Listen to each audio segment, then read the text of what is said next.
The Senate Commerce Committee setting to hold a hearing today on the impact of the Panama Canal on U.S. trade and national security. President Trump has now accused China of operating the canal and vowing during his inaugural address to take it back. Panama strongly criticizing those ideas. Joining us right now is the chairman of the Senate Commerce Committee, Texas Senator Ted Cruz. Senator, it's great to have you on the broadcast, as always. What do you think the true prospect is of, quote unquote, taking back the Panama Canal? What would it cost? How would you do it? And all of the questions that surround it. Well, Andrew, tomorrow morning, the Senate Commerce Committee is going to have a hearing on the Panama Canal and the impacts on the United States. I'll tell you, when President Trump first raised this, a lot of people, particularly in the media, scoffed. But I think he raised two very serious issues, which is, number one, as you noted, that China has a very significant position in Panama. China has leased and has locations on both ends of the Panama Canal that gives it observation and potentially control of the Panama Canal. Not only that, but China is building a bridge that goes over the Panama Canal that gives them the ability to shut down transit on the Panama Canal. That is a serious both economic threat and national security threat. And number two, the nation of Panama is charging very significant fees, predominantly to the United States, both to commercial shippers and to the U.S. Navy when it transits that canal. And it's worth remembering the United States built that canal at the cost of over 30,000 lives, at the cost of, in today's dollars, $15 trillion. And when Jimmy Carter gave that canal away, I got to tell you, I was a little kid, but I remember it was I think, shocking at the time. But when he gave that canal away to Panama, he did so pursuant to a treaty that obligated Panama to treat the United States fairly. And so the hearing we're going to have tomorrow is going to be examining how much Panama is complying with the treaty or how much they are in violation of the treaty.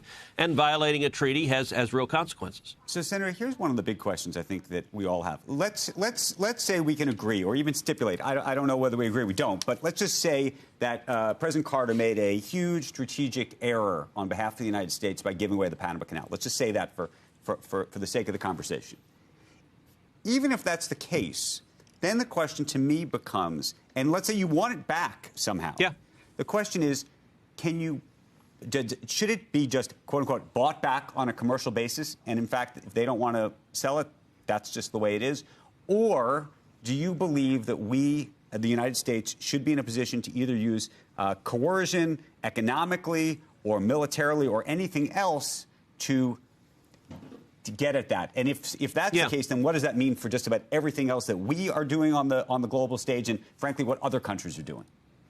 So listen, that's a fair question, and let me be clear at the outset. I'm not in favor of using military force to go invade other countries. I don't think that's the job of our military. But let me point out, Panama is a very different issue from Greenland. Greenland, the president has raised as well, and I think Greenland is a very serious proposal. I think Greenland would have very significant both national security and economic advantages. Greenland is up on the Arctic. Any military battle with either Russia or China, ICBMs or potentially military forces would go over the Arctic. Greenland has an incredibly important strategic position. Greenland also has vast critical minerals and resources, and so there are strong economic reasons as well. Look, if we were to acquire Greenland, it would take likely a purchase from the nation of Denmark. It would take negotiations. That would be acquiring new territory. So your question of how much we should buy it for, that's a perfectly fair conversation that I'll tell you I had in the past 2 weeks with the ambassador of Denmark. Panama's a different situation.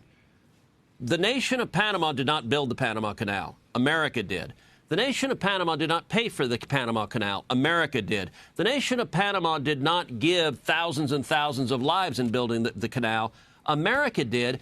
And with Panama, the question is, are they complying with the treaty? Because when Jimmy Carter decided the American lives that were lost building the canal didn't matter, the trillions of dollars we spent didn't matter, he wanted to give it away anyway, at least we got a treaty in exchange for it. And so I think it is a perfectly fair and reasonable conversation to say, is Panama complying with the treaty? And it was striking. Panama severed ties with Taiwan in order to get closer to the People's Republic of China. And America, it is not in our interest to have China have a stranglehold on the Panama Canal. I mentioned the bridge that China is building across the canal.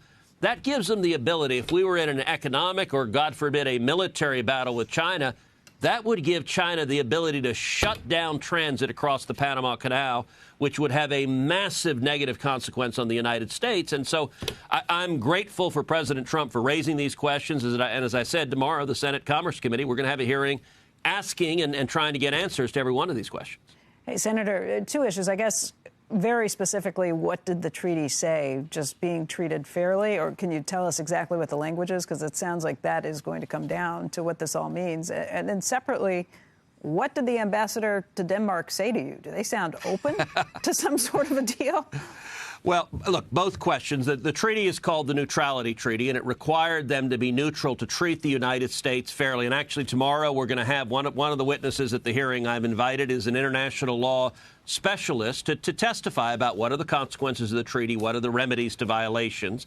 And listen, this is early in the process of investigating and examining these questions. But I think America ought to be defending our own interests. And when it comes to the Panama Canal, you've got 75% of the transit across the Panama Canal is American transit, either U.S. military transit or U.S. commercial transit. And Panama is making roughly $3 billion a year as a consequence of the canal that we paid for and we built them. And so we ought to be vigorously enforcing the treaty. On the second point, but before you get to the second point, let me just follow up with the first so we don't bounce back and forth.